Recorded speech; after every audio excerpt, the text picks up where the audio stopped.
Hello, folks. Welcome back to World War II TV week. Can't get my words out right. Been off for 3 days, can't talk properly. Hope you enjoyed your weekend. I hope you enjoyed Australia at War week last week, which I thoroughly did. This week, we have kind of a random selection of shows coming at you. 5 kind of eclectic subjects, people that I've been wanting to bring on that haven't been able to bring on or fit into a theme week. So we're just covering some random stuff. And today we are off to deepest, darkest Czechoslovakian World War II for sort of behind the lines operations.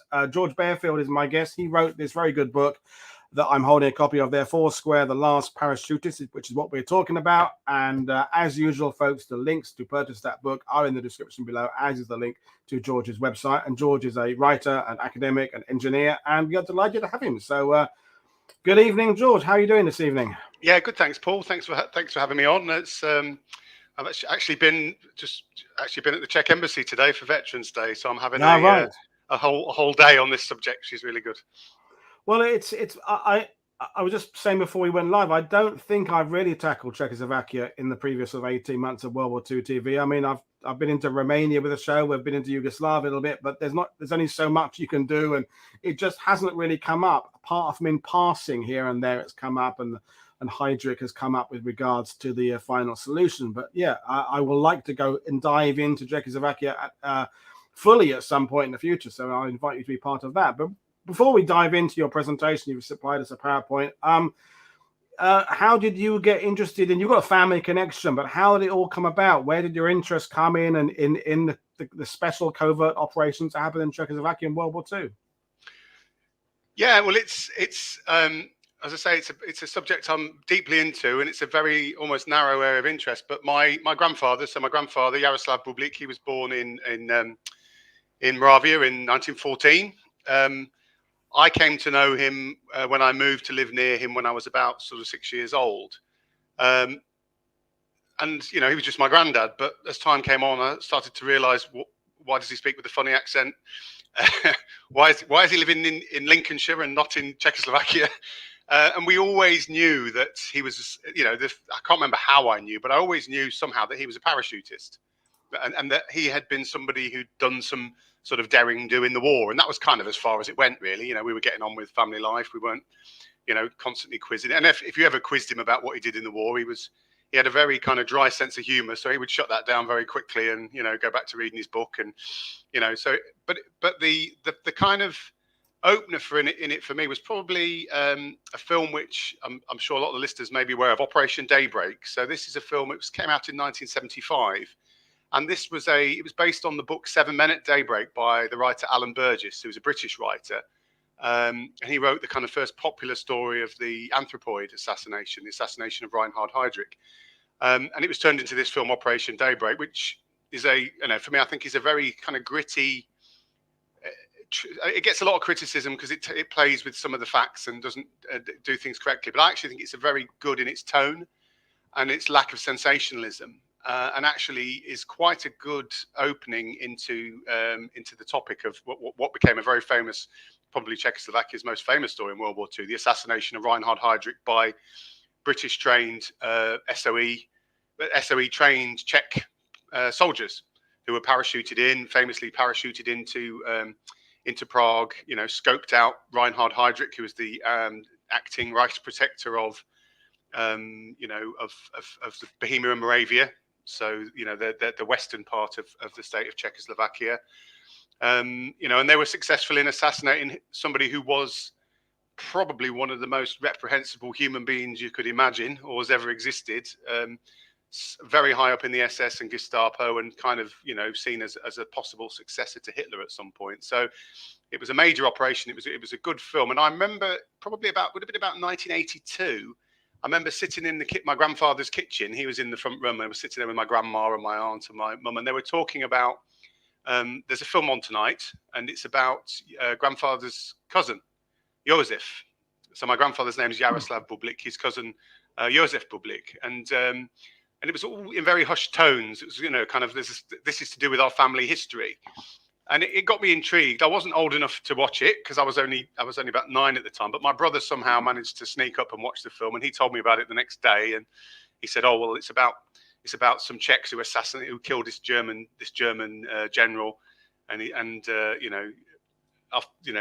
he was, I think, mentioned at one point. Only one point in the film, Josef Bublík was mentioned, but it kind of fired my interest. And after that, I had a frame of reference. So towards the end of my grandfather's life, he died in about the year 2000. I started to take an interest, and I read an excellent book by a guy called Callum MacDonald. It's called The Killing of Obergruppenführer Reinhard Heydrich, which is a really well-researched book that goes through the story, but some of the broader political context. And the political context is fascinating. And as you said before, I mean, for me, the story of Czechoslovakia is in some ways the story of World War II, because you can start and begin the story there, and it makes a fairly coherent narrative. But I started to gather information, and then towards the end of my grandfather's life, I was able to just ask him a few questions in a way where it was much harder for him to diffuse the questions. So I teased out a bit of information, found out about his parachute mission, which is called Operation Foursquare, and I'll get to that, and gathered some key bits of information. Then when my grandfather died, kind of really as a way of keeping him alive, I guess, having now written the book, I spent sort of 15, 20 years researching it and finding out all I could. And actually, to understand and piece together the things he told me, I really had to understand the political context that sat above it. So the way that the book is written, it's almost there's my grandfather's story and the story of his colleagues, the agents and the soldiers on the ground. It's the story of my investigation into it, and over the top, it's the political context which actually fixes everything into place and allows me ultimately to piece together some of the mystery that surrounded what was a deliberately very opaque story. But I have to say, it's that political side of it that I found really appealing about your book, because some of the little details of the missions I had kind of read a bit about before, but because going back to Operation Daybreak, which just briefly, it doesn't really go into politics. It treats it very much as it's like one country. They everyone's speaking English in the movie. They don't try and explain. There's different languages. There's different parts of Czechoslovakia. It's just very simplistic. It's almost like it's a French resistance story or a Norwegian. Just simple. There's a bad guy. Here are the good guys. Go in there. Whereas the more later films, Anthropoid and what you go into a little bit more of those levels of the complication there. And of course that's perhaps why we don't talk about Czechoslovakia so much now, because Czechoslovakia doesn't exist anymore. It's different countries and they've split and branched off and what have you. And so understanding, as we did when we did the Yugoslavia show earlier this year, there's lots of layers to understanding the politics and things and the motivations, and not that is constant. It's different in 1939 than it was in 1945, because as the war shapes things around it, so people's interests and motivations change because different players come into the story, and so that it's important to understand it. So, folks, there are lots of detail to retain tonight. I mean, we'll walk you through this nice and gently, but there are quite a lot of levels to this. But essentially, George, we're going to go over to you, and we'll carry on with the PowerPoint presentation, folks. If you've got questions, and you know the score, do fire up and put your comments. I'll put your comments and questions, some of them up on the screen there. But basically, we'll hand over to George to tell this really extraordinary story that goes through several years and involving quite a few people, but it'll be brilliant. So I'm really looking forward to lots of names with not many vowels in either. But yeah. All right, thanks, Paul. Should I just say next slide? To start with that. And I think you're right, because the politics, partly there's a complex political over the top of this, but also I think it's George Orwell, isn't it? It might be George Orwell. History is written by the winners. Yeah, and the Czechoslovakia as it was pre-war they were not the winners, so they didn't get a chance to write their own story, and a lot of this has been deliberately obscured. And to be honest, I do think it's fortuitous or a bit of a curse that I was left having to uncover this family story, having no obligation but to, and to dig into some of what is quite murky. So, I mean, the political context of Czechoslovakia. The man on the horse here is Thomas Masaryk, Thomas Gerig Masaryk, who was he was an academic. And sort of politician in the First World War.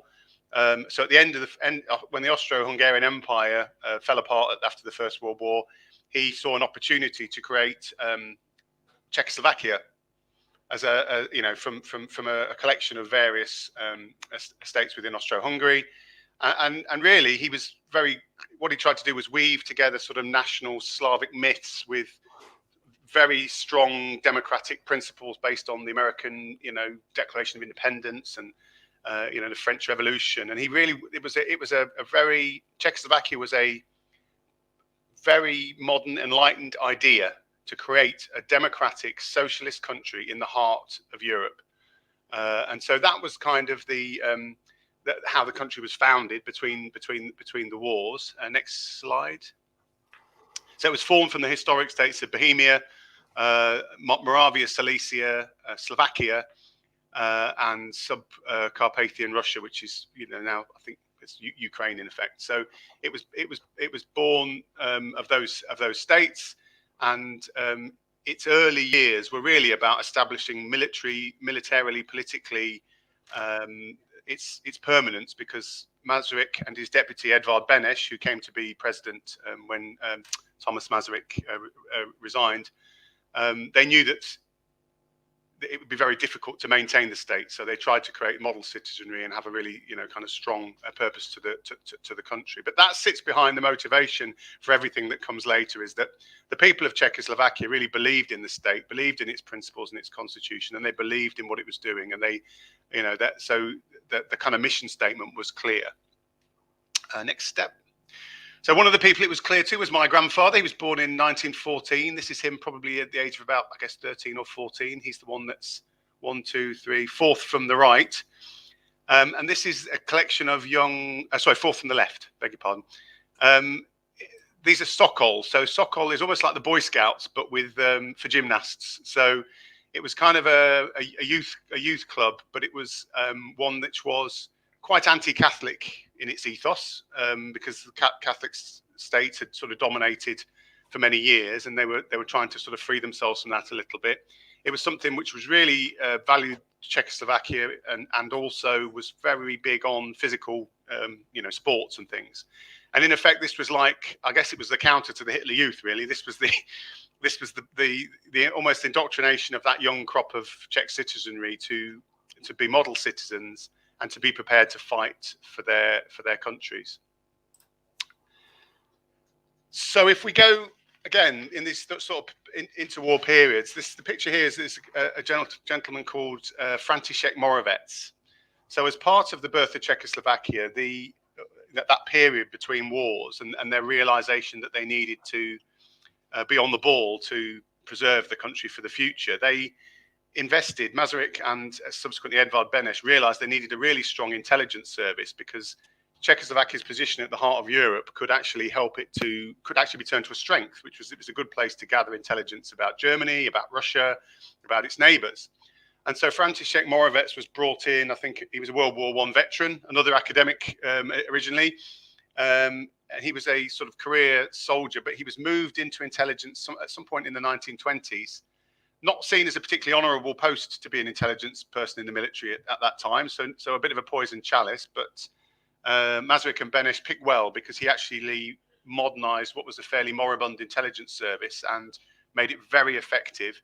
Started running agents into Germany, into Russia, and created a really, really sophisticated network of intelligence agents. And another book, I'm recommending lots of books today, not just my own, but the book of his, he wrote his memoirs. It's called Master of Spies, and it's one of the best books I've read, I think.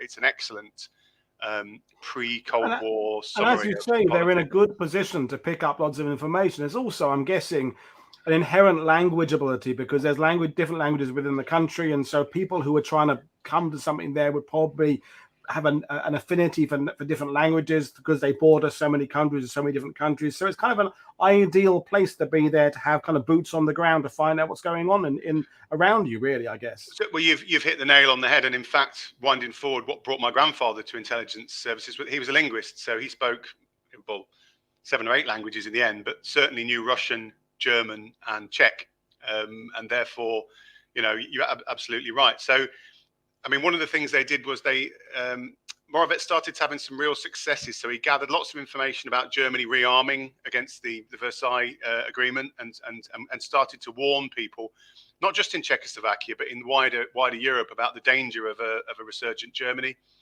And then one of his prize asset, as we got towards sort of late 30s, was a agent called A54. So A54 was the code name for a member of the Abwehr, the German military intelligence, who was anti-Nazi. And basically he got in touch with Moravec, and made an approach, and Moravec, in typical style, went himself because he knew it was very dangerous to, usually when those sorts of approaches are pretty fraught in the intelligence community. If you get a high value agent just saying, oh, here's some information, you have to treat it very skeptically. So, but he thought the information was so valuable that he couldn't not go. So he went himself to a border town with Germany, met A54, very quickly realized he was the real deal. And he was, in fact, even a close confidant of Heinrich Himmler. So he knew all of the Nazi plans, knew all of their information, and he started contact with him through his intelligence network. And then if we move on, then of course, famously, we get to 38 and the Munich Agreement. So obviously, World War I was a pretty horrific thing. Germany resurgent. I don't need to tell I'm sure I don't need to tell many of your listeners about Munich, but just as a quick rehash, this in effect was the starting gun for well, obviously the invasion of Poland was the starting gun for World War II, but this was the direct precursor. Czechoslovakia had been created, as I say, as this new state. Its borders were very carefully chosen to include defences, which mountain regions and other areas that could be fortified and defended. But they're also a German-speaking Sudeten population there. So when Hitler was looking at his expansionist policies, he obviously the Sudetenland had the advantage that they were German speakers, and many of them were quite rabid Nazis, to be honest.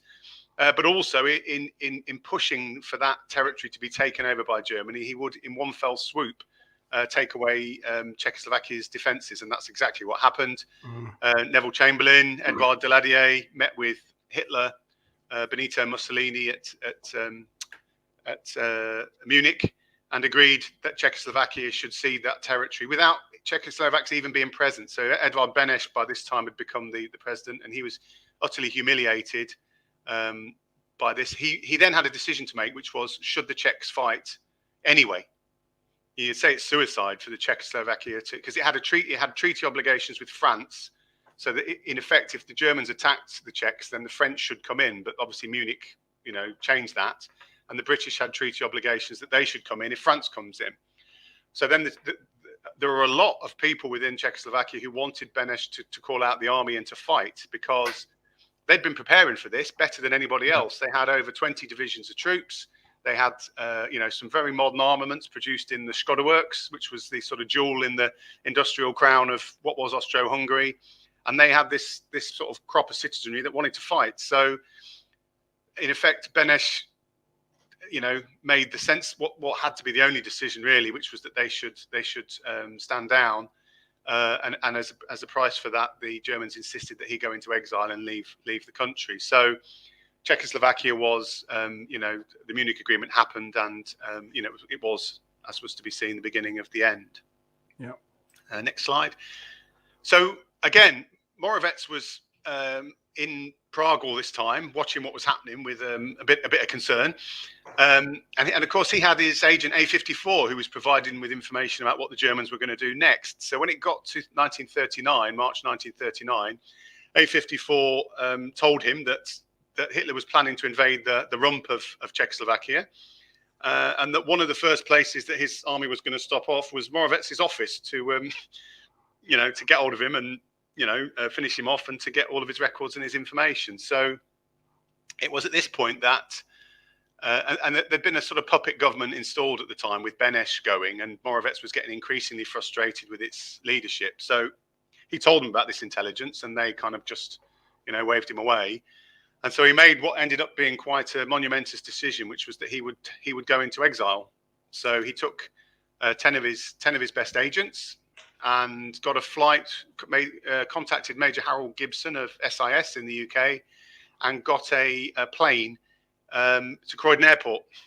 There was quite a lot of press about it at the time, about these mysterious men who'd come from Prague, and they took all of the files and all of the information that they could carry. And also they kept this vital link to A54 open. So Britain wanted that asset. They wanted that asset because in terms of the war. So they were set up in effect. Then they were originally in Dulwich in South London, Beneš's office, and they were set up there with their intelligence headquarters and given all the support they needed to resume contacts with their embassies and with their underground agents in Czechoslovakia. And of course, Hitler and Hitler's army rode in and took over, against the Munich Agreement, took over the rump of Czechoslovakia. So at this point, Beneš quite rightfully said, well, they haven't, everything, the Munich Agreement's been invalidated by Germany, therefore everything, we wind the clock back. As far as I'm concerned, Czechoslovakia still exists, and I'm still the rightful president. So he came out of exile. He'd been in Chicago, I think, doing academic work and lobbying US sort of Czech community. He then returned to England, and also brought with him Thomas Masaryk's son was the Jan Masaryk. And he was installed as as the shadow government, the foreign minister, and they immediately began to. So next slide. So this is it's a bit of a blurry photograph. This is actually one. Many of these photos are actually taken from my grandfather's photo album. That in the centre is Major Harold Gibson. To the right is Edvard Beneš holding the hat, and to the left there, in the sort of three-piece suit, is František Moravec. So this was just after their arrival in the UK as they set up their contacts. Just a couple of questions. We've got a couple of questions already for you. So we'll do this one from Richard Trainer. What was the population of Czechoslovakia at the time? That's a good question. I'm afraid I don't know. I mean, Czechoslovakia, you'd probably say, can't have been more than about 20 million, I guess. I was going to say 20 million. That's what I was going to say. And the other one from Pat is, had there been a decision to kind of defend, go to war rather than do something, what kind of force did they have? Because you said they were a new country. They're trying to establish a form of democracy. How much spending had been going on in terms of the budget? As a small country, I believe they had 17 divisions and 4 what would be cavalry, but they were gradually motorizing them. So, and then they could mobilize a lot more. So I think that, they wouldn't have beaten. My understanding is they wouldn't have beaten Germany on their own, but it would have been a hell of a fight. Yeah, and it would have been fairly antiquated, but it wouldn't have been bang on up to date equipment. It would have been kind of. They would have had some, but not fully. Cool. We'll move on. So next slide. So that's my grandfather as a young man, Jaroslav Bublík. So when the German forces came into Czechoslovakia, he was, as I say, he was a linguist. And he was, I'm not sure if he was working, he's actually from Moravia, so a town called Banov, a little village called Banov near Brno, just quite near to the Slovakian border.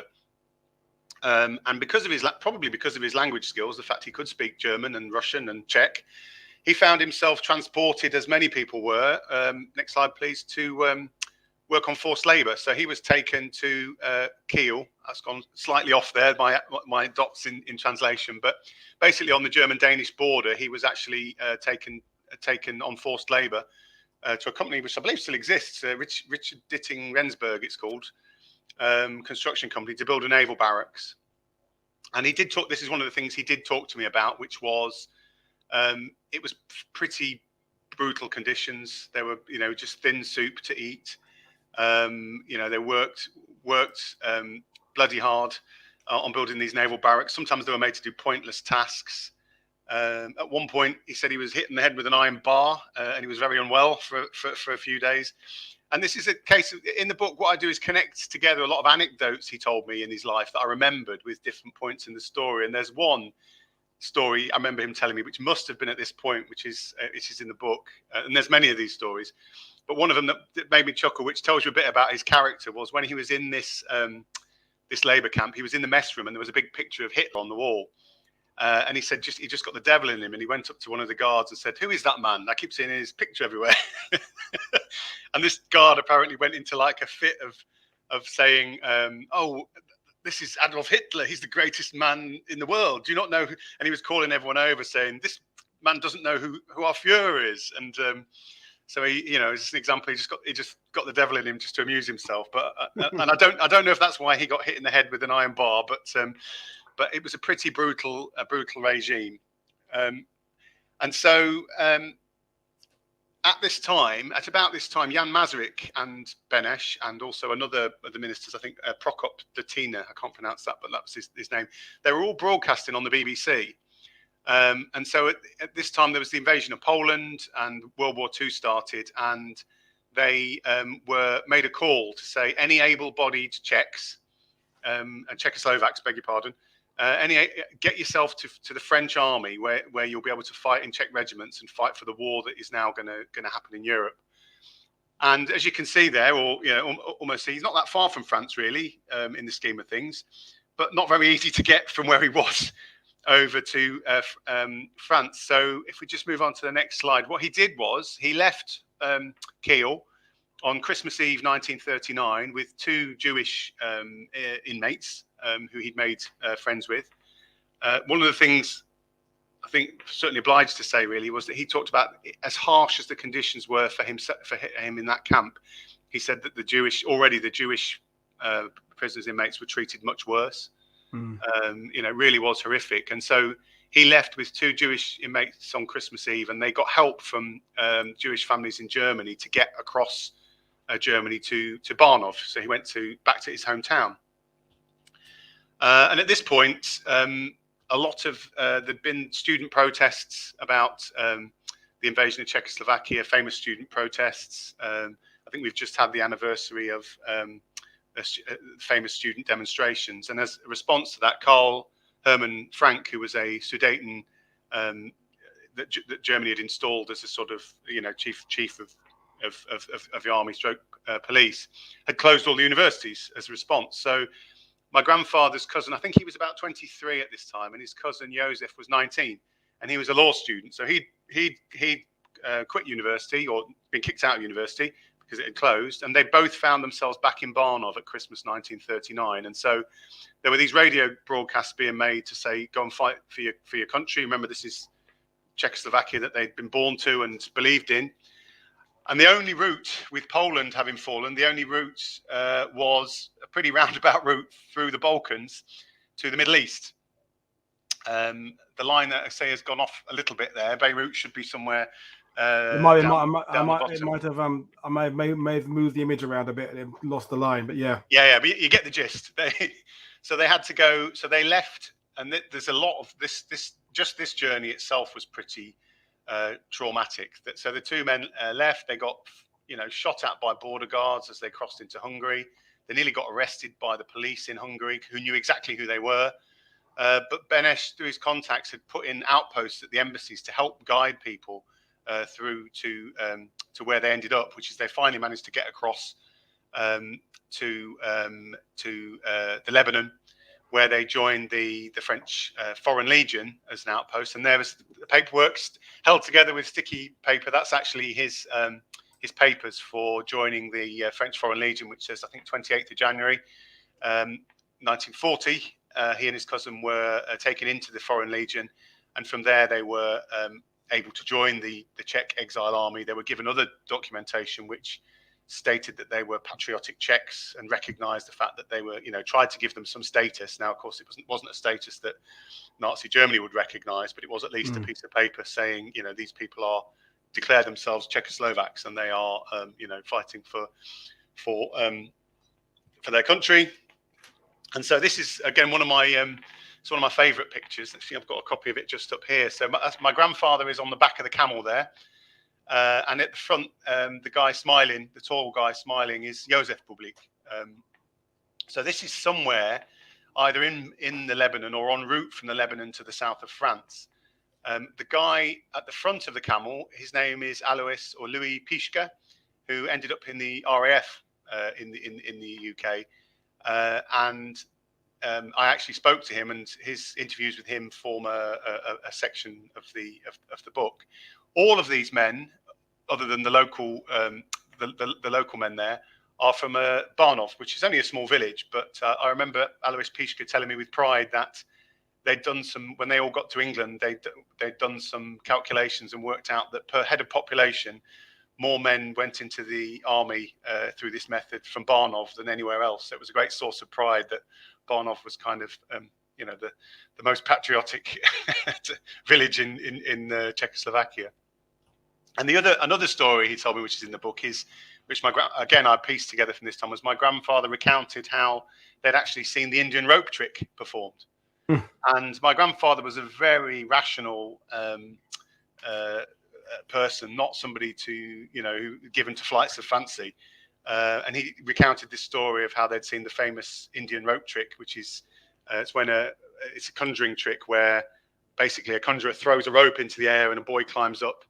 And then he climbs up after him with a knife, and his body parts fall to the ground, and then he magically reappears.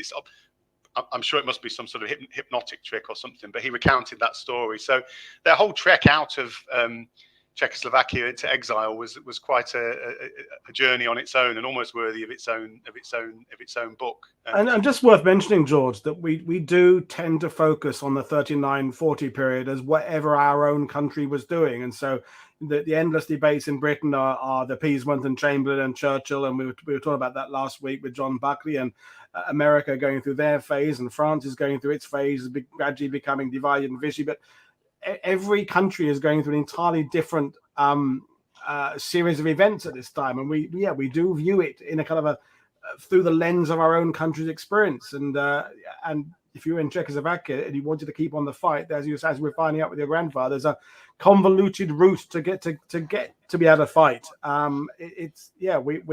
We need to explore this era more because it's very, very, very interesting. And so next slide, they found their way to south of France. So it looks like that's drifted up that line. Yeah, they found their way through the Mediterranean to the south of France. There, Josef was put into the 1st Regiment, and Jaroslav was in the 2nd Regiment. He was trained then as because of his language skills, he was chosen, which was quite a sort of fateful decision, to train as a signaller. So he was taken into the French training schools, which he said the training schools were very good, and he was taught signaling skills. Again, he told me that it was one of his proud moments was when on the tannoy on the playground that came out and said that he'd passed out top of his signaling class.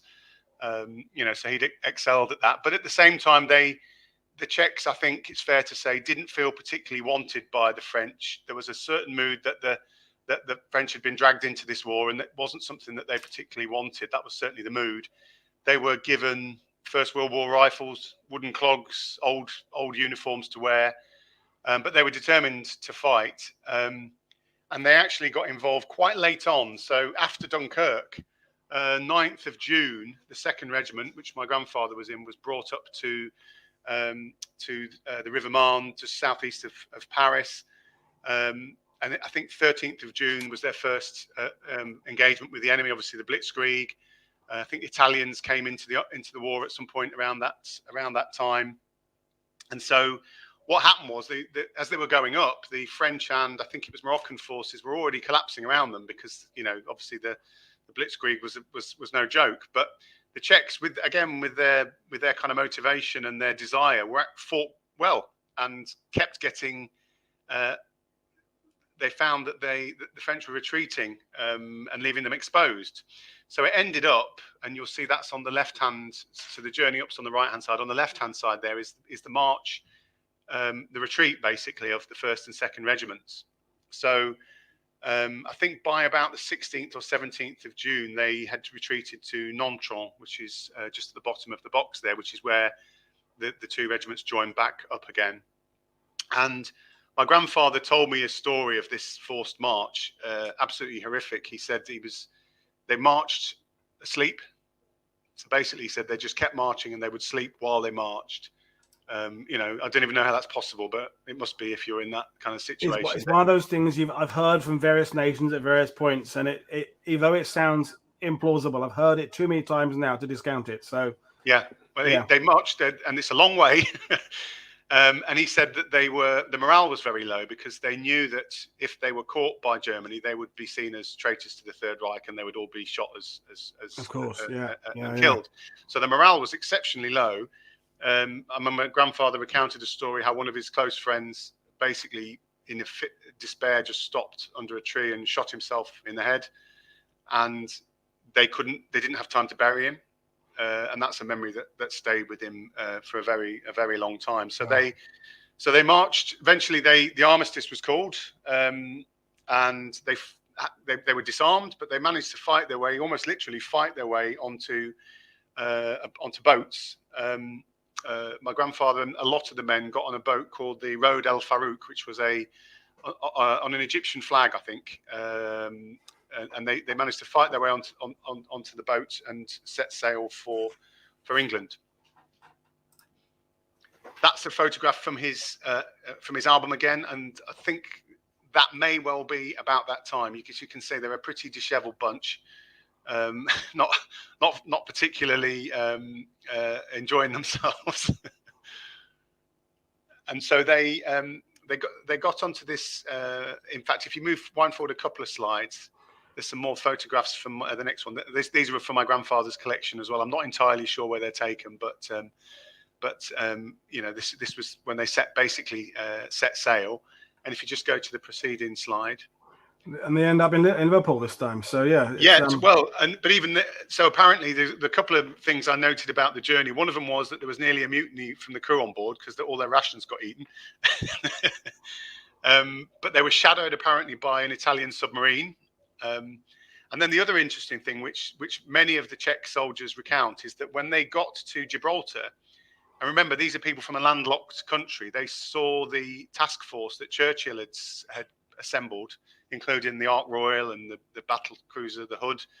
A pretty phenomenal sight for people from a landlocked country. Yeah. And they saw it setting sail they saw the Navy, standing to attention on the decks of the warships at Gibraltar as it set off to sink the French fleet in Iran. And that's a memory that stayed with them all forever. I think partly because it would have been just such a fantastical sight to them, but also because it reminded them that there was still a pretty fearsome, military force in the war that was there to support them, and that was where they were headed. And so they went to Liverpool.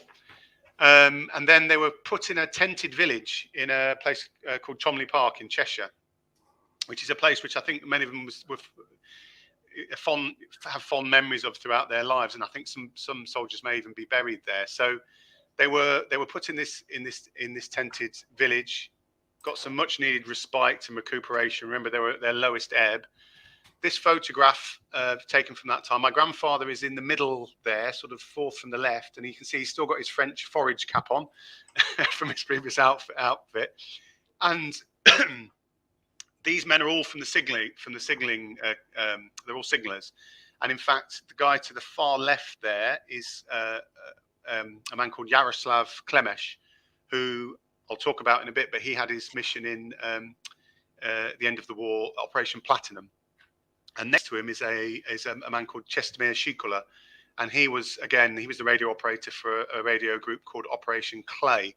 So these men, because of their skills, they were very much in demand, and they were to become the core of many of the parachute capability and parachute training that was to come later. I just want to jump in, George, and make the point of this is the summer of 1940. This is after Dunkirk, before Battle of Britain, I'm guessing, and they've been issued with their British battle dress, but I want to, again, I've been doing it a lot recently, address this idea that Britain was absolutely not alone in 1940. Yes, there's a lot of Brits in there, but there are Czechs and Poles and Indians and people. And this idea we need to remove of the fact that England stands on its own. I'm using England there out of choice there because that's how it's referred to. Not only have we got Scotland, Northern Ireland, and indeed the Republic of Ireland, people sending volunteers over, and Wales. As I said, we've got these Poles and Czechs and things like that, and people coming back from the Empire. So it's about time we put to bed this idea that Britain was on its own in 1940, because it's just patently not true. No, absolutely. I should say, though, not exactly as a counter, but they were bloody pleased that Britain was there.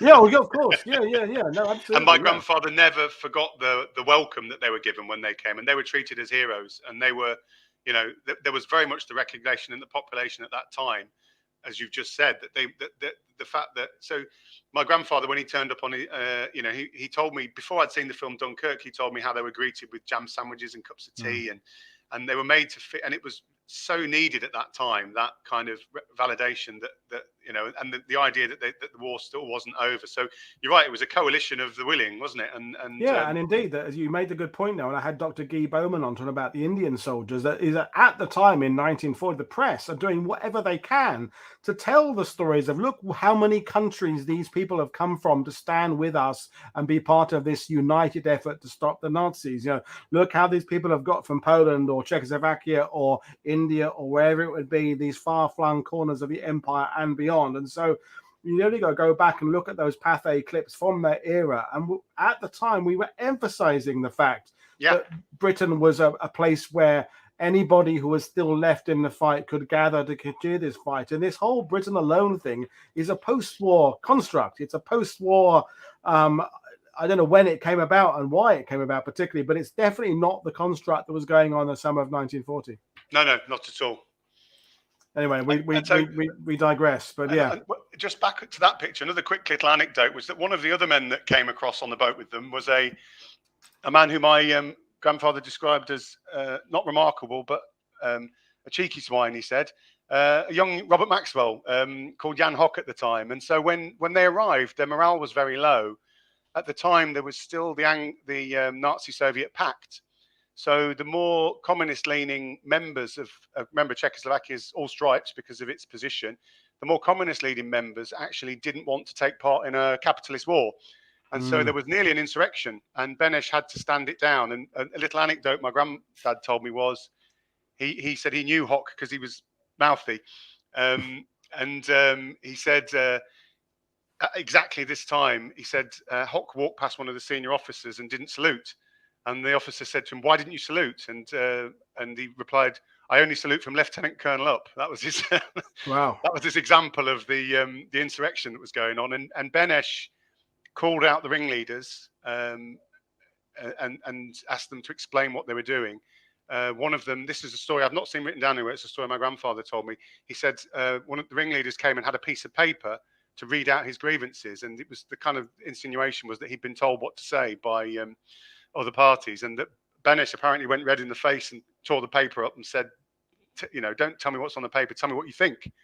You know, what do you really think? What's your beef? You know, but so it was a major point of turnaround, if you like. So I think they took the disaffected parties and put them in the Pioneer Corps or something for the time being. I think, and again, virtually all of those people, when the Nazis invaded Russia, suddenly were released to frontline duties because they no longer had an objection about fighting in a capitalist war at that point. So it was, it shows some of the complex politics that was going on. But you know, just that was a fascinating story. So they were then moved. The men were moved from Cholmondeley Park to more permanent barracks in Leamington Spa in the Midlands. And very quickly, there was pressure. So the British were keeping the information flowing through A54, their chief agent. But there was pressure on the British to do more to help the war effort, on the Czechs to do more to help the war effort. So they were using their intelligence network to negotiate for recognition as a provisional government and for other areas. But it was about this time that the British, or under Churchill's instructions, set up the Special Operations Executive. And so the Czechs began to work not within this SOE, but to use the SOE training schools to train agents to prepare to go back to their home country. Again, this picture, another one from my grandfather's collection. It's taken a similar time to the last one. You can see again Major Harold Gibson in the centre there, Beneš and Moravec again. But the guy to the far left there Moravec had two deputies. One was a man called Emil Strankmüller, who was basically the chief of the intelligence operations and the parachute missions. And the other key lieutenant he had, who may be on this picture, but I can't, if he is, I'm not sure where he is, was a man called Karol Palachek. So they were the two kind of people who were coordinating work with SOE and preparing for the parachute missions that would come. And next slide. That's Strankmüller again on the left. This is taken from my grandfather's album. So I think it was April that Strankmüller came to Leamington Spa looking for the first crop of men for parachute missions. And this is my grandfather's invite to dinner with President Beneš in May 1941 at Walton Hall. So he was one of the first batch of men, I believe, along with Adolf Opalka, who was involved with the anthropoid assassination. Well, he was in Prague at the time. Josef Gabčík, who's one of the Heydrich assassins, and a few other men, including a man called Karol Svoboda, who'd been in my grandfather's tent mate and another radio operator. So they were the kind of the hardcore first recruits into. So by this time, Josef, his cousin, was not involved, although he very quickly came to be. And so they were plotting their missions, parachute missions. Fundamentally, it was about communication. So they wanted to put wireless operators on the ground in Prague so they didn't lose contact with their network. And also they talked about political assassination because that was the quickest way to make a statement that Czechoslovakia was in the war. And the worst thing that could happen for them was that peace would be declared and that Czechoslovakia would be forever absorbed into a greater Germany. So they wanted to kind of do anything they could to strike that down. And there were various targets initially talked about for assassination. But ultimately, when Heydrich came in, Heydrich was brought in September 1941, I think, because the sort of to tighten up on the policies, because the Czechs were not fully compliant with the Nazi war machine, and they were doing sort of work to rule a bit and not really helping in the way that Hitler wanted. So he brought in Heydrich, who was his kind of most sort of trusted, sadistic, hardcore, general to do the dirty work. And Heydrich, famous, of course, as the person who chaired the Wannsee conference that rubber stamped the final solution. So somebody who's got no morality to stop him doing whatever was needed to throw the population into compliance. And that's what he did. He brought in what they call carrot and stick policies, where people were rewarded if they worked hard at the armaments factory, but if they weren't, then they were treated pretty harsh or even disappeared. So they very quickly settled on Heydrich as a target. Gabčík and Karol Svoboda, who I mentioned, my grandfather's tent mate, were originally recruited as the assassins. But Karol Svoboda injured himself in a parachute jump at Ringway Airport in Manchester, and they drafted in Gabčík's close friend Jan Kubiš as Operation Anthropoid. And just before we move on, George, we got a question, Richard Trainer. Did we ever find out who Agent A54 was? Yes, he was a man called Paul Thumel. He was a high-ranking member of the German military intelligence. I think his motives, I've never been able to find out exactly what his motives were. But he clearly, there was always a tension between the more old school German military and what we're seen as the crass kind of newcomer populist Nazi party. So there was something there, and there was something to do with his romantic life, I believe, as well. It may be that there's some insinuations that his girlfriend was Jewish, or I don't know if that's rumor or. But others may know. But he was, and in fact he didn't survive the war. This is all in the book. Exactly what his fate was. There's lots of threads to weave together. Yeah, and folks, we're only doing the greatest hits of what there is in the book. It's worth going to have the full detail. But another question from Ian there about what is going on in terms of a Czechoslovakian government, or is there one in Great Britain? Because we famously know the French kind of have a representative in London that can go and see church. What's the state of affairs with Czechoslovakia? Is there a government in exile? The exile government was in London. Beneš, Jan Masaryk, Prokop Datina, so all people who were members of the who had been transplanted.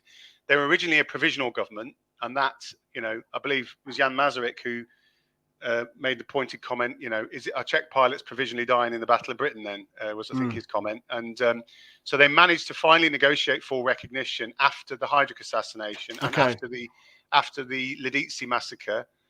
So in response for Hitler, there was mass reprisals following the Anthropoid assassination, and that's what finally pushed full recognition of the government in exile. However, it came after the Soviets had recognized the government. And so constantly through that, the Allies shot themselves in the foot by not playing the domestic politics within Czechoslovakia and allowing the Russians to steal a degree of more reputational benefit than they should have.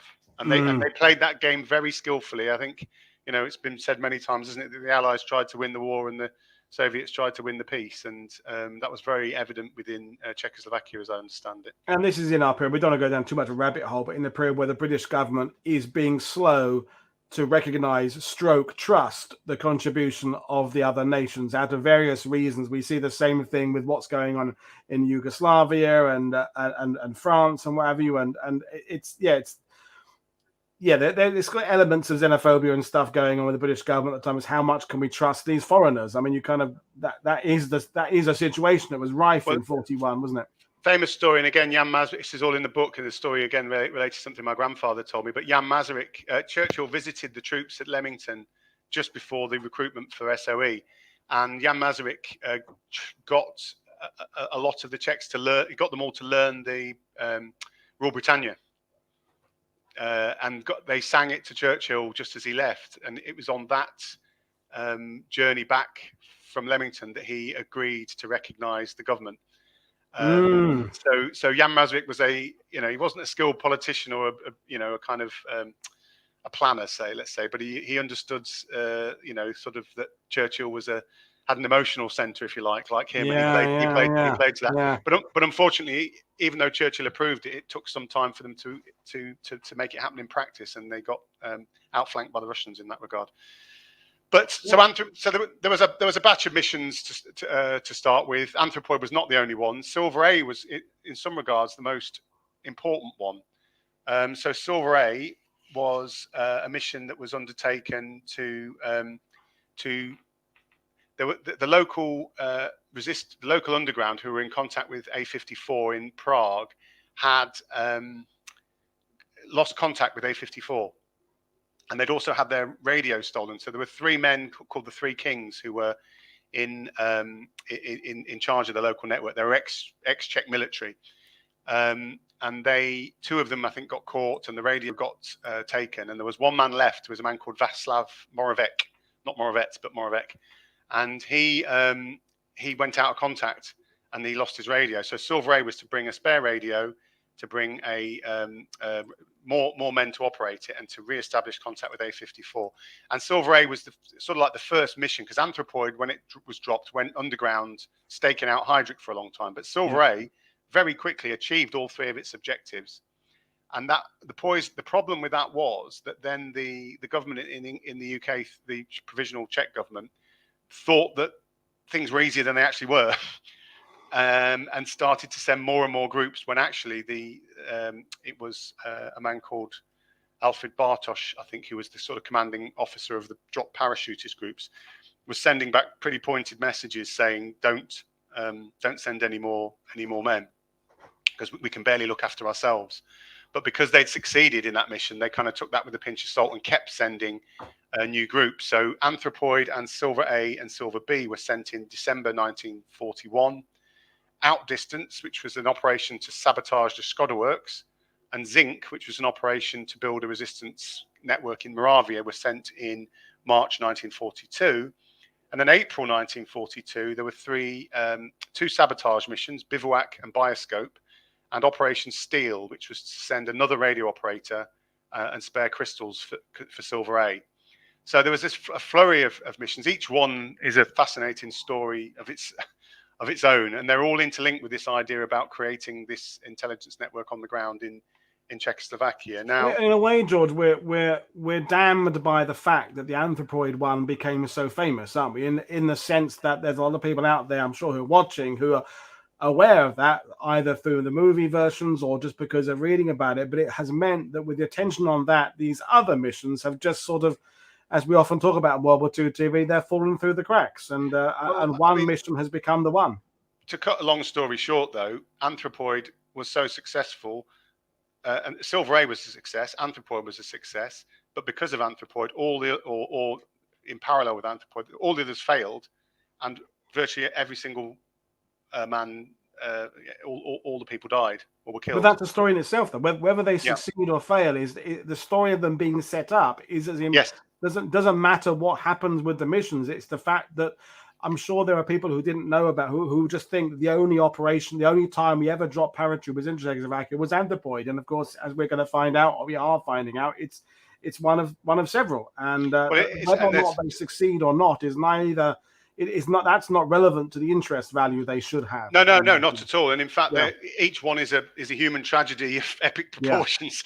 These were young men. I mean, an example, if we go to the next slide. So Steel A, which was the mission at the end there, the last one in April 42 to provide spare crystals for Silver A, was a single man mission. That's the man. So my grandfather and Oldrich Dvorak, who was the sole member of Operation Steel, he was a Slovakian. You can see in the picture. So there's one of my grandfather training him on the back of a Jeep there on the left. And then there's my grandfather on the right. My grandfather's on the right in both pictures, and Dvorak is just to his left in both pictures.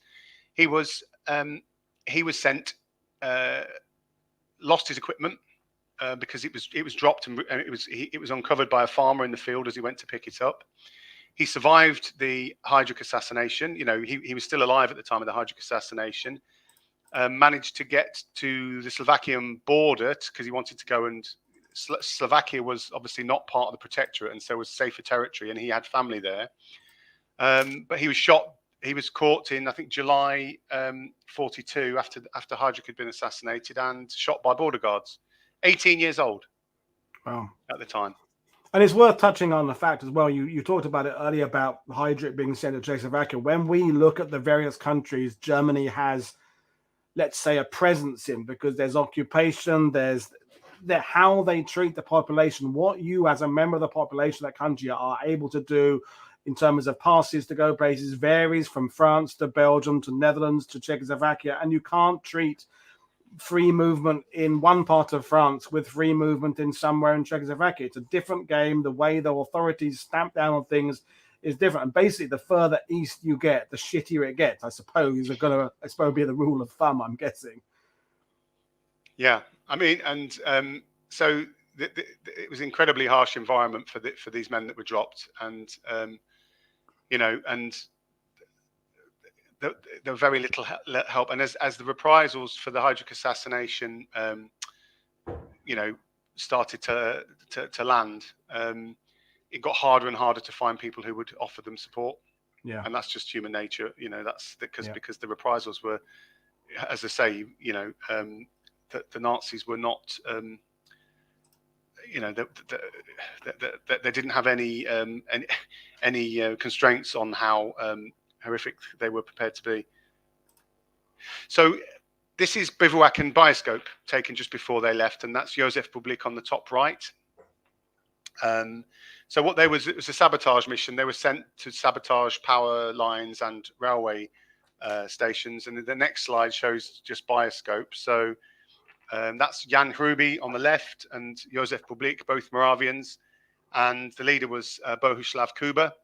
So again, they were dropped on the same plane as Oldrich Dvorak, and all of their equipment was kind of buried. Now, they realized that they were going to struggle to recover it without help. So Bohuslav Kuba went to the network of agents in Prague, so the guys from Anthropoid and Outdistance and others to get help, while Josef Bublík and Hruby went to their native Moravia to prepare for the mission and to gather contacts. None of their contacts they were given were prepared to help them. They were either arrested or dead or moved on. And the irony is, Joseph found himself right next to his hometown of Banov. So having been all around that journey through the Balkans, through the Middle East, fighting in France up to Liverpool, he's now dropped exactly back where he started. And it must have occurred to him that he was very unlikely to ever get out again.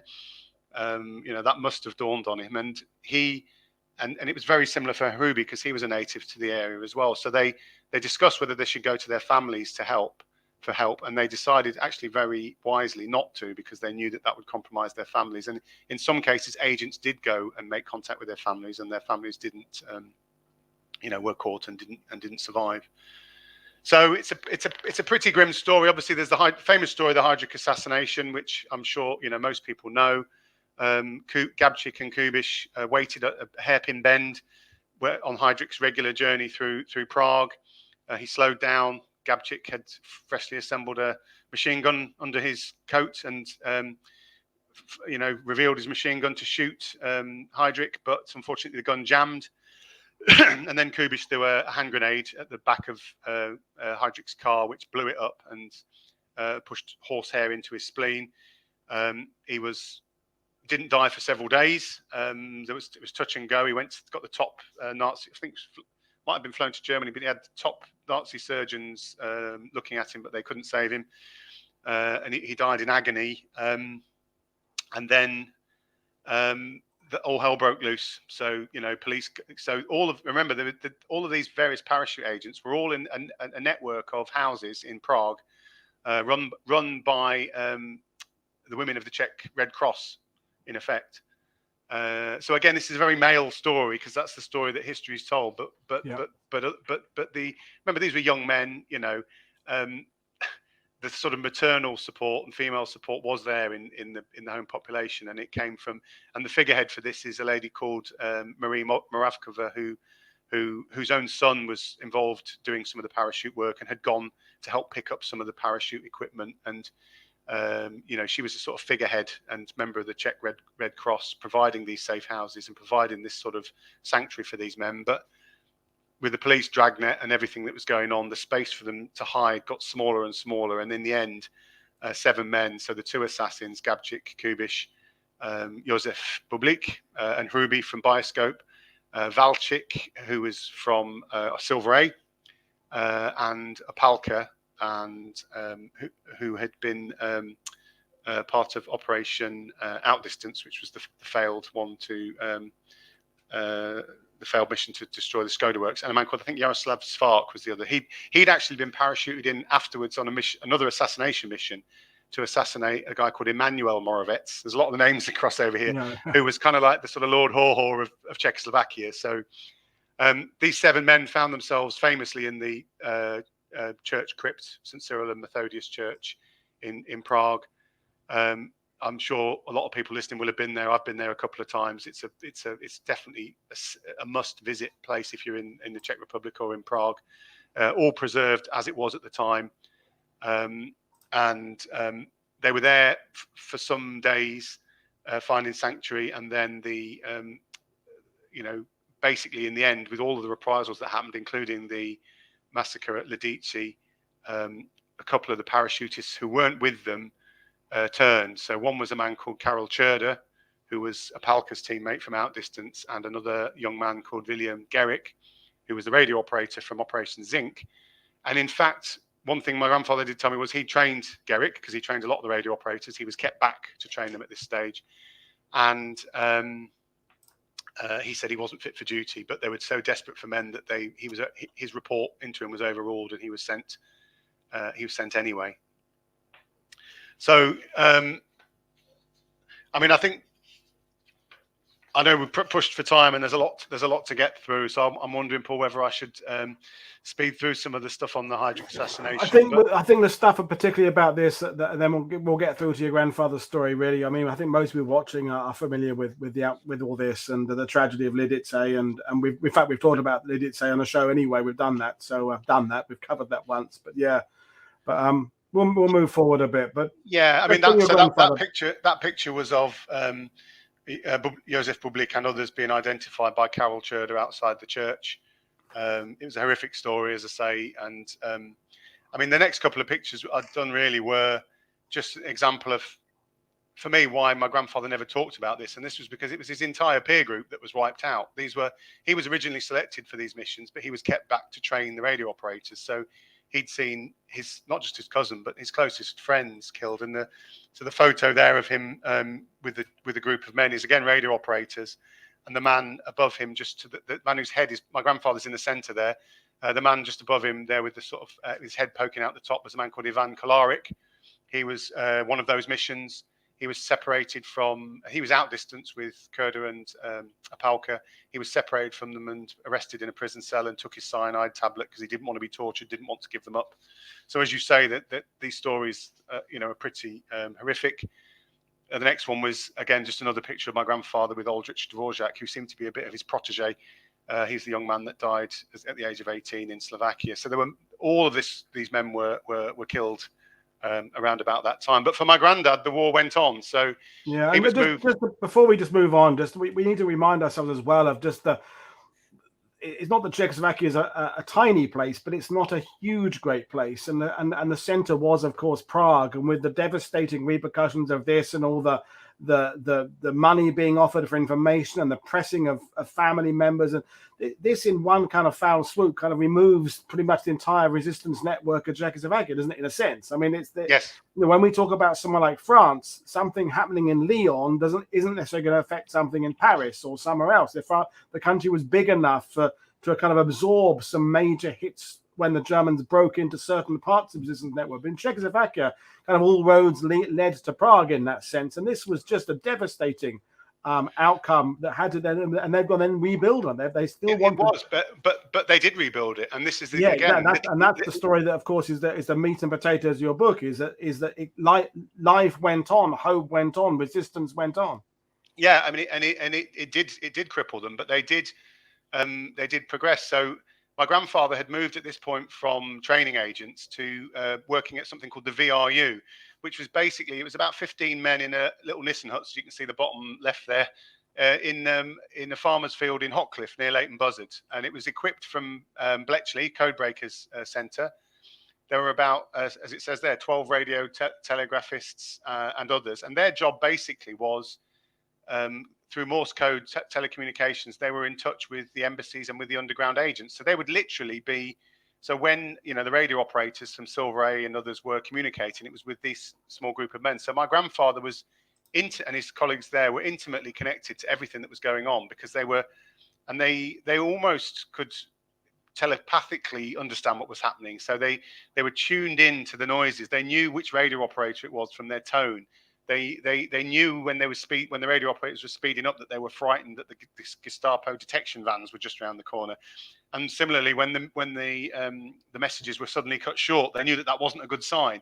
So they would have been intimately involved, not with these operations throughout, but also with that kind of trauma that came when everything was wiped out. And again, that's going to be very different. A lot of people watching this are going to be much more familiar with the setup of in France. We had, of course, Kate Vigers on not long ago talking about Mission France. And of course, the one thing that didn't happen when you're talking about the French section of SOE is operators in England, they never knew the people who were sending out. There wasn't that close connection. The fact that someone like your grandfather would have known the people who already been swept up and killed and murdered and captured, and well, he would have trained them all. Trained them, and that when we think of the size of the French section, for example, or other section of the SOE, it wasn't that you didn't know someone who was involved yourself. You were kept away from it. Your emotional. You weren't as involved emotionally if you were a radio operator. Well, and it was there was compartmentalization, and they tried to keep, but as you say, it was so tight knit. Too small. They couldn't have helped, but no private, at least some of the things privately. So again, I'm not going to major on the missions that sort of the middle part of the war, but there were several, and this was all at the time of the Slovak uprising and various other things where they tried to establish resistance groups in different parts of the country. A couple here that are worth mentioning is Operation Clay, which was to establish a resistance network in Moravia. Again, very unsung story. Čestmír Šikula was my grandfather's close colleague who was the radio operator for Operation Clay. They managed to gather a huge amount of intelligence, including the locations of V2 rocket manufacturing sites, which were then bombed by the Americans. So again, a huge contribution to the war effort, which is not well known or understood. And then Operation Platinum, important for a couple of reasons, which I'll come to. But again, so you remember the picture at the start in Chomley Park by the tent. So Šikula from Clay was in that picture with my grandfather, and the radio operator from Platinum, a man called Jaroslav Klemesh was the radio operator for Platinum. But Platinum was notable in that it was led by a man called Jaromír Nechanský, who again is a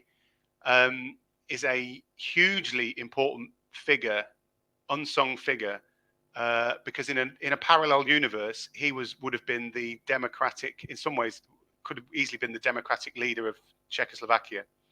So he was towards the end of the war, there was a flurry of missions that came around 1945, and Platinum was the first one, and that was led by Nechanský, and in effect, it was there to prepare the ground for the retaking of the country.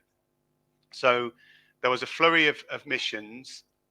Basically, at the time, and this is the sort of murky pre-Cold War era that the book gets into. Benes was dropped in with the Red Army, and he was progressing in as the war came to an end and Germany was collapsing. He was embedded with the Red Army coming in from the east, and as part of percentages agreement and other political agreements, Czechoslovakia had been put in the Soviet sphere of influence, which is not where Benes wanted it to be. Benes always wanted it to be a balance between east and west, and he knew, whether he admitted it to himself or not, he knew that being solely within the Soviet sphere of influence, as time would go on to show, was not great. So what he secretly wanted was, he wanted the Americans to come into Czechoslovakia and come as far as Prague, because that would allow him to then negotiate their mutual withdrawal and strengthen his political position at the center of the country. But being embedded with the Red Army, he couldn't really coordinate that. So what was left of the exiles in London, under the guidance of Karol Palachek, who was his deputy, you know, at the time I think Jan Masaryk was probably still in the UK. There was a flurry of parachute missions to strengthen links with the local resistance and to encourage the uprising at the time of Benesh's choosing. So they wanted the uprising to happen with actual or tacit support from the Americans before the Red Army came in, so that they could establish political control. Now, I'm not sure you'll find it written like that in any textbook, but this is as far as I've been able to understand about what actually happened, because the next photograph this is Operation Foursquare. This is my grandfather's mission. So he was put in charge of a mission in May 1945, and that's his team. There's a man called Josef Christ, Karol Hubel, and Josef Spinker. You look through their mission files, and it's not entirely clear what their mission is. It says something vague like organizing. And one of the things that my grandfather did tell me at the end of his life, because I said to him, well, you know, as far as I can gather, Operation Foursquare never happened. And which was odd, because we'd always known him as a parachutist. And he said it did happen. It was to assassinate German section leaders before the Red Army came in. And that's all he ever told me. And I said, well, you know, what happened? He said, well, it was a success. And I said, well, and then I was concerned because I'd known all the other parachutists had died, you know, and I said, well, how did you get out? And he said, well, it was the end of the war. You know, we just went back through the American lines, went back to Paris where we were supposed to be, and nothing more was ever said. And so I had, this is really the sort of challenge at the heart of the book and the research, was to try and square the official version of events with what my grandfather told me. And everything he told me checked out 100% to that point. And it's not something that, something that you would tell your grandson at the end of your life unless it was true. And I did subsequently find information corroborating it, that was actually, that it is recognized, I think, in some quarters now, that was a valid interpretation. Because if they had done that, and if Nachansky and others had done their missions in that way, then obviously the communist government and the Soviet Union would not be very pleased about it, because in effect it was with American involvement and support from the OSS, which was the forerunner of the CIA. So if they had done it, they would always have had to have said it never happened. And that's the way. I even got my grandfather's mission report. He kept a copy to his dying day, which said that it didn't happen. And I was convinced that was his alibi, because he spent, you know, the latter part of his life basically staying out of the way of the communists. Which is bringing us, I mean, we started, you wanted to make this point at the beginning about the political detail being important about how this story starts, but it is even more important about how the story kind of concludes, because it was, as you said, they're all about politics, all about trying to shape the post-war situation, not just influence the immediate winding down is perhaps the wrong choice of word, but the coming to an end of the conflict on the ground is one thing, but the status of Czechoslovakia in the post-war era is of paramount importance to people like your grandfather. Remember what the mission was. Go back to the start. The mission was an independent, democratic, socialist Czechoslovakia. That's what they sacrificed their lives for. That's what they signed up to. And so that wasn't the way it was going. And so So what would they be doing? They'd be still continuing the fight. There are a couple of things here. I've actually got them here. I could show the physical copies. This is my grandfather's forged, presumably by SOE, Protectorate workbook for his mission, which I've still got. And the next one, this is from the files, the decommissioned SOE files. So despite the fact that their mission was organising, they had silenced machine guns as part of their equipment, which I thought was an interesting detail that tallied with the story that he told me. And then if you go to the next one, this is just it's a bit blurry, but this is the 8th of May. So this is when the mission was formally cancelled. You'll see, when you look into the files, what you see is that they were under the tight control at that point of the OSS. So the British, the SOE kind of knew what was going on, but were not getting too involved. And they were basically working with the American intelligence agencies on this. So it all paints a kind of a picture. And the next slide. So this is the mission report for Operation Foursquare. I need to get this into a museum somewhere, to be honest. So I probably should have a chat with some of my contacts. So he, as far as I've understood it in the book, his role was to basically to initiate the Pilsen uprising. So they were there to force the to fire the starting gun on the uprising, and then be there for the sort of political links and support. And Jaromír Nechanský was the leader of the Prague uprising subsequently as well. So he was the leader. He was the commanding officer on the ground of all these missions, and he was the person that was coordinating this to try and prepare the ground for when the end of the war came. Now, officially, Foursquare didn't happen.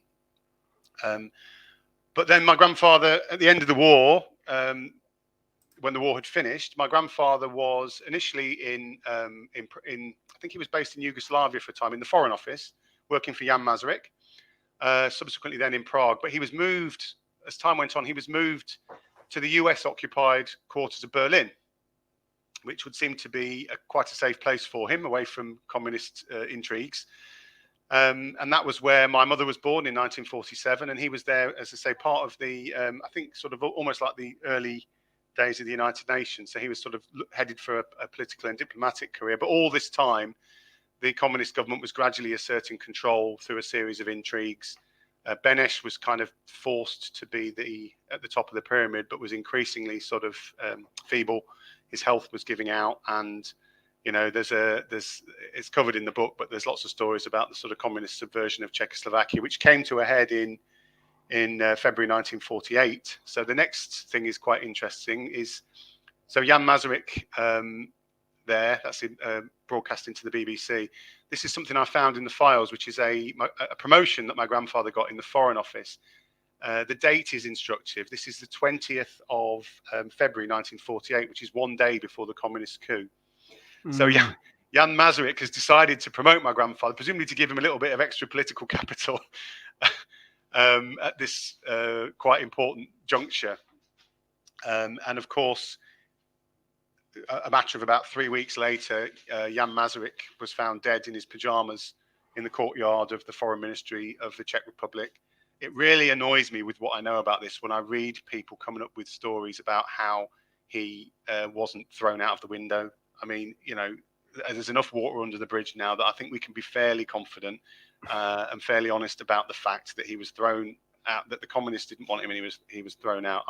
I mean, every time I hear a conspiracy theory about how that didn't happen, it's a reverse conspiracy theory. I do start to wonder about people's motives. Yeah. And almost to corroborate that, my grandfather was then was recalled some weeks after that, was recalled to Prague from Berlin to work. You know, he'd been previously working. Masaryk was his patron, so it's not a very attractive recall to go and work in the building from which, you know, your kind of protector has just been thrown from a window. But he was actually, it was worse than that. An agent came and tipped him off that if he was recalled to Prague, he'd be hung as a traitor. And it was because I think because they knew what he'd done in the war. They knew about Operation Foursquare, and they you know, they were looking to root out the people who had been still fighting for an independent democratic Czechoslovakia, the future potential rivals and leaders. So this is a picture of my grandfather about that time. The interesting thing here is, again, another thing is the ring he's wearing there. The family story about that, before I researched all this, and which I remembered towards the end, was that he won that in a game of poker with aircrew, Polish aircrew, the night before his mission, his parachute mission, because we knew he was a parachutist.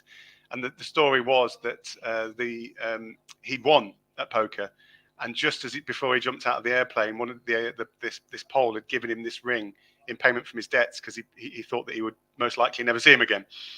And so that was another interesting sort of family story to kind of help weave things together. But basically, my grandfather got a plane for my mum and my grandma, and got them flown back to England. So my grandma's English. And then when he found out that they got back, he got a plane for himself, and spent the rest of his life in exile. So that was the end of his political project.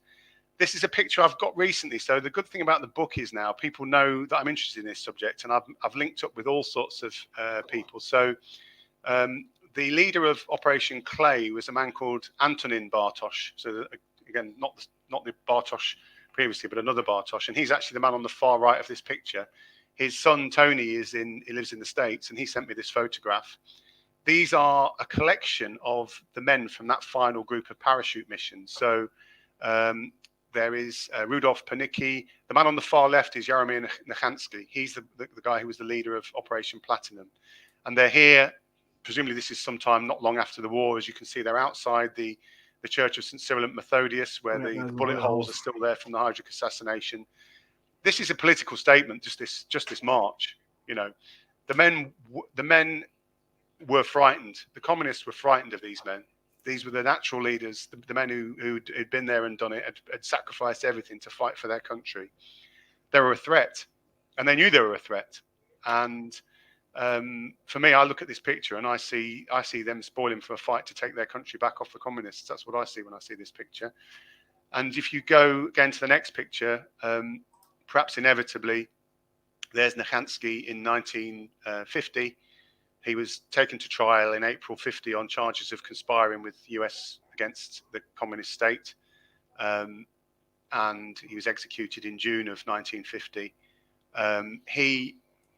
So the official, you hear a lot of people saying, well, it's trumped up charges. I think about this time, another famous family story is that my grandfather was approached from some of his old colleagues to go back to Czechoslovakia and to start an uprising against the communist government. Wow. So, and the only reason he didn't go was my grandma said, I'm not going to let you, basically, it's divorce. And divorce would have meant for him, he had no sanctuary to go to. So my grandma was pretty shrewd. So she refused to let him go back. So I believe, again, this is, it's a long time ago, but I believe they were looking to overthrow the communist government. And well, why not? I mean, and why not? Because that would have been consistent with their that's why they had everything they've been fighting for. I mean, there's that film, is a Dark Blue World, about the Czech pilots who fought in the Battle of Britain and beyond, and who most of them, if they went back there, they spent years in prison because there was a genuine belief that these people had enough clout, they'd been there and done it as pilots or resistance or paratroopers. They had prestige for what they'd done, and they had some kind of influence. So that the communists didn't that's why they had them locked up, because they were clearly worried about the sway these people have. And the point I was going to make, we will wind things down, is that the tragedy is those men who died in St. Cyril's in 1942 and others who died in Czechoslovakia, they did so. I don't want to put thoughts into these late people's head, but they died with this idea you began with about a democratic country they were dying for, a democratic kind of different to other places in Europe, standing for something new, a model country, a new forward-thinking country. And the irony was those that survived, like your grandfather, who'd been on this incredible journey to get to be able to fight for his country via all those countries we talked about earlier, in the end does not in any way achieve what he was. Yes, well, the Nazis were removed. Sure, the Nazis were no longer there, but you get maybe an even worse enemy there for another 20 years. So the irony of having to live in exile, having essentially failed. And I don't want to use the word fail, but what you wanted to achieve hasn't happened. Well, I think I've got one more slide, which I think, and you're right, sometimes because there's a lot to cover here, I've kind of finished on that somber note, but there isn't a, for me, there is. So my grandfather did spend his life in exile. He went back to see his family in the 60s, just before the Prague Spring, but he was rehabilitated, and he was given a rank. He's given a rank of lieutenant colonel. He even used to laugh that he was given a small pension, which he thought was hilarious towards the end of his life. And actually, he drew real satisfaction in that. So the fact was, the country, in Havel's time, was returned, and he did. That's his passport. He got a Czech passport back. So they're even calling him a parachutist. So for him, he did get that satisfaction in the end of his life, and it was worth it. And I guess the final slide I wanted to finish on, which is not this one. That's his Czech War Cross, by the way. He threw his actual war medals away in the 50s sometime when he was disillusioned with the whole thing. But the piece of paper is which in itself is telling, isn't it? The fact you throw your medals away. We all know with veterans of many countries, a lot of them didn't keep half the stuff, didn't keep uniforms, but the medals somehow, because of what medals should represent, that was the thing they kept, even if they were shoved in the bottom of a foot locker or in a drawer somewhere. Well, actively throw your medals away is really quite a bold and quite tragic statement. Well, and that was a serious medal as well. No, definitely. I mean, they're all serious, but I'm saying that was, but this is I love this. I found this amongst the things. So in 1990. My grandfather did go back for various celebrations, but this was one year he couldn't make it, which was 1990, and this was where the remaining men of that group, including some of the parachutists, would meet at the Church of St. Cyril and Methodius each year.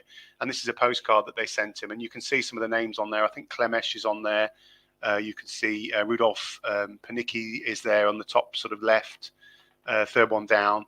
So these are all ex-parachutists or ex-people from that group. And even if you see the bottom in pencil there, Hubl Hubel, who was still the last member of Operation Foursquare that was alive. So there was a little message here in these, that these were the men who had sort of survived not just the war, but then the persecution that came afterwards, and a recognition that, and they were still remembering, their colleagues that died in the war. So, it's a treasured possession, that one, and I've got a couple of them actually.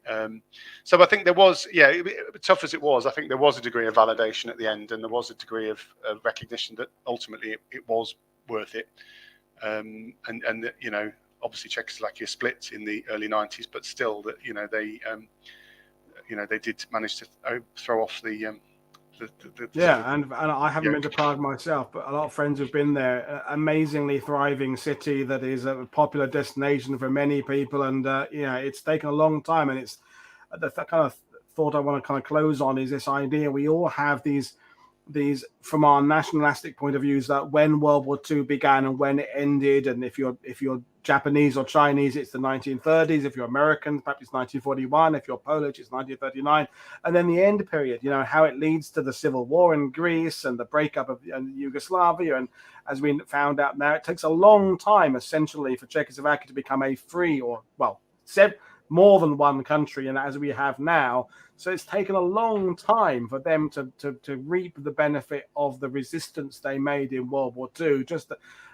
We talk about America by 1946, the economy is booming. Britain, we have a Labour government with a National Health Service coming in, all those things that the British fought and died for. And yet Czechoslovakia, a long time coming. But you're right, it did come. So I'm glad your grandfather was able to live long enough to finally see the benefit of what he and his comrades had done, because it was a long journey. And your book, of course, has also done a lot to help highlight what these people did beyond just the anthropoid events we know about. And also, as you said at the beginning, and we stressed, to get in this political element that perhaps it doesn't always come across in some of the Operation Daybreak film is very simple. I think it's a great film. The synthesizer music dates it a bit to the mid-70s, but it is just kind of one group of commandos going in to kill someone. It doesn't have any of this level of complication. Well, the question is why, isn't it? I mean, if people are in such extreme circumstances, it's not going to be for no reason, is it? And And that was the point for me, was these were extreme political situations. You've got Czechoslovakia in the heart of Europe in the Second World War on a knife edge. That's why. Yeah. And for myself, I've said it a lot recently. I'm learning so much. I had on or easy. I'm talking about Turkey's role in World War II, which I didn't know very much about. I'm planning a Romania at War week at some point early next year about all the various things going on there. I've already had Grant Harwood on about Odessa, and again, I keep talking about it. But each of us who are watching this, whether we're Canadian, like hello Brad, hello others America, we see the war from the point of view of the way the narrative has been told via our country's point of view, and we're always missing huge chunks of important parts of World War II history because of our nationalistic approach. And understanding this Czech and Slovak and everybody else's role is so important because it broadens our knowledge. So brilliant stuff. So again, folks, don't forget the link to get the book is in the description below. I do urge you to go out there and get this and explore and read more about this aspect of it, because there's so much more you can learn about this, not just Anthropoid, but all the other events we talked about. In terms of what we've got coming up this week, folks, I had to switch around the order of two shows. Tomorrow night, Mark Turner is on talking about crime. So we're talking about some of the capital crimes committed by American military in World War II, what happened, and that'll be a fascinating show. We haven't done that before. Then Sol David is coming on Wednesday to talk about his SBS book, Silent Warriors. Then we've got two more shows later on, and I'm planning next week's show, which is Aviation in the Pacific. So right now, it just remains me to say thank you very much to George Bearfield for joining us, and I've learned a lot. I think people have said they've learned a lot as well. And again, we've just spent an hour and a half acknowledging another country's involvement, or more than one country's as they are now. But so brilliant stuff, George. So I guess you just said it yourself earlier, that the fact you've now had people contact you since the book, that's the next stage. When someone gets their book like this, I know you've written other stuff before, but this then leads to the connections you make via the book, via shows like this, via other podcasts you do, because there's a group of people out there with a wealth of information, and it's all about getting and establishing connections and increasing our knowledge, because there's still lots to find out. So you think you've got this story sorted out, but how are you going to delve into the rest of the history of Czechoslovakia in World War II? Is that you've got this kind of unique insight? Are you going to give us a nice generic kind of overview of the whole war for Czechoslovakia for an English reading audience? Well, I think to be honest, I think the book makes a reasonable fist of that. If there was one story that I think needs to be told, I would really love to understand the story of Jaromír Nechanský.